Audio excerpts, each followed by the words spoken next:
Chicken ಬೋನ್ ಸುಕ್ಕ ಹಂಗಂದ್ರೆ ಎಂಥದ್ದು ಹೇಳಿ ಯೋಚನೆ ಮಾಡ್ತಾಯಿದ್ರೆ ಹಂಗಂದ್ರೆ ಎಂಥದ್ದು ಅಲ್ಲ. ಕೋಳಿ ಕಾಲು ಪೀಸು ಮೂಳೆ ಭಾಗ, ಮತ್ತು ಕೋಳಿಯ ರೆಕ್ಕೆ ಭಾಗ, ಕಡೆಗೆ ಮತ್ತು ಕೋಳಿಯ ಬೆನ್ನಿನ ಭಾಗ ಮೂಳೆ ಆಗಿರ್ತದೆ. ಅದಕ್ಕೆ ಸ್ವಲ್ಪ ಮೋಸ ಇರ್ತದೆ, ಅದರಿಂದ ಸುಕ್ಕ ಮಾಡೋದು. ಇದು ತುಂಬ ರುಚಿಯಾಗೂ ಇರ್ತದೆ.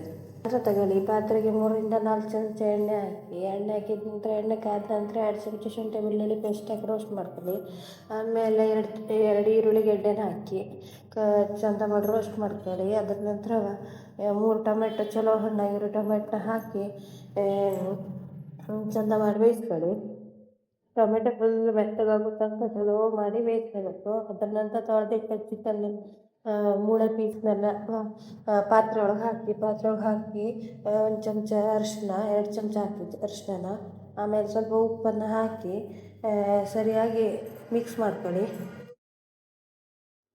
ಅದರಂಗೆ ಚಂದ ಮಾಡಿ ಮಿಕ್ಸ್ ಮಾಡ್ಕೊಂಡು ಬೇಯಲಿಕ್ಕೆ ಬಿಡಿ.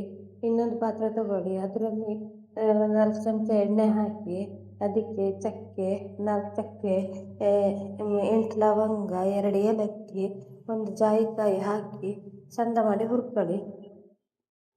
ಇದಕ್ಕೆ 1 ಮುಷ್ಟಿಯಷ್ಟು ಕೊತ್ತಂಬರಿ, ಆಮೇಲೆ 1 ಚಮಚ ಜೀರಿಗೆ, 1 ಚಮಚ ಬಡೆ ಸೊಪ್ಪನ್ನ ಹಾಕಿ ಚಂದ ಮಾಡಿ ಹುರ್ಕೊಳ್ಳಿ. ಹುರ್ಕೊಂಡ ನಂತರ 1 20 ಒಣ ಮೆಣಸಿನ್ಕಾಯಿ ಹಾಕಿ ಚಂದ ಮಾಡಿ ಹುರ್ಕೊಳ್ಳಿ.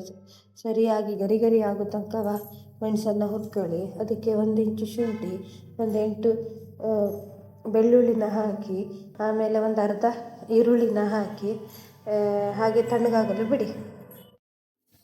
ಇಷ್ಟು ಸಾಮಗ್ರಿಗಳನ್ನು ಫಸ್ಟಿಗೆ ಮಿಕ್ಸರಿಗೆ ಹಾಕಿ ಸ್ವಲ್ಪ ನೀರನ್ನು ಹಾಕಿ ಅದಕ್ಕೆ 1 ಚಮಚ ಅರಿಶಿನ ಹಾಕಿ ಚಂದ ಮಾಡಿ ನಯಾಸ್ ಮಾಡಿ ಮಿಕ್ಸಿಗೆ ಹಾಕಿ ರುಬ್ಕೊಳ್ಳಿ. ಈ ರೀತಿ ನಯಾಸಾಗಿ ರುಬ್ಕೊಂಡ ನಂತರ ಅರ್ಧ ಕಡಿ ಕೋಕೋನಟ್ಟನ್ನು ಮಿಕ್ಸರ್ಗೆ ಹಾಕಿ ತರಿಯಾಗಿ ರುಬ್ಕೊಳ್ಳಿ. ಈ ರೀತಿ ಮಸಾಲೆ ರೆಡಿಯಾದ ನಂತರ ಅದನ್ನ ನಾವು ಬೇಯಿಸಿಟ್ಟ ಚಿಕನ್ ಮೂಳೆಗೆ ಹಾಕಿ ಚಂದ ಮಾಡಿ ಮಿಕ್ಸ್ ಮಾಡಿ. ಈ ಮಸಾಲೆ ಹಿಡಿಯೋ ತನಕನೂ ಸರಿಯಾಗಿ ಮಿಕ್ಸ್ ಮಾಡಿದ ನಂತರ ಅರ್ಧ ಕಡಿ ಲಿಂಬುನ ಹಿಂಡಿ ರಸನೆಲ್ಲ ಹಾಕಿ ಅದರ ನಂತರ ಒಂದು ಸಣ್ಣ ಬೆಂಕಿಲಿಟ್ಟು ಪಾತ್ರೆಯನ್ನು ಮುಚ್ಚಿಬಿಡಿ. 15 ನಿಮಿಷಗಳ ಕಾಲ ಸಣ್ಣ ಬೆಂಕಿಲಿಟ್ಟು ಬೇಯಿಸಿದ ನಂತರ ಈ ಥರ ಬರ್ತದೆ ನಿಮಗೆ. ಆವಾಗ ನೀವು ಕೊತ್ತಂಬರಿ ಮತ್ತು ಬೇವಿನ ಸೊಪ್ಪನ್ನು ಮಿಕ್ಸ್ ಮಾಡಿದ ನಂತರ ನಿಮಗೆ ಚಿಕನ್ ಬೋನ್ ಸುಕ್ಕ ರೆಡಿ ಆಗ್ತದೆ. ನೀವು ಒಂದು ಸಲ ಈ ಥರ ಚಿಕನ್ ಸುಕ್ಕ ಮಾಡಿ ತಿನ್ನಿ, ನಿಮಗೆ ಖುಷಿ ಆಗ್ತದೆ. ಆಮೇಲೆ ನೀವು ಮತ್ತೆ ಮಾಡಿ ತಿಂತೀರಾ.